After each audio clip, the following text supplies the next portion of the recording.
Ito ang GMA Regional TV News.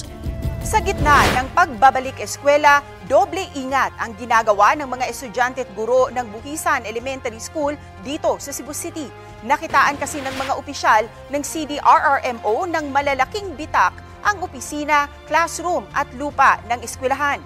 May posibilidad ding gumalaw ang lupang kinatitirikan ng paaralan. Ayon sa punong guro ng eskwelahan, gustuhin man nilang lumipat, wala silang malilipatan. Kaya tuloy pa rin ang pagbubukas ng klase roon nitong Lunes. Handa naman daw silang magpatupad ng modular distance learning sa tuwing masama ang panahon.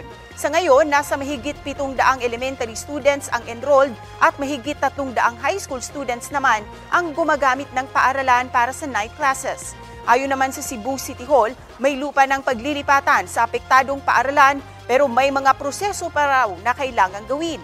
Nakikipag-ugnayan na rin ang DepEd Region 7 sa LGU para mahanapan ng agarang solusyon ang problema.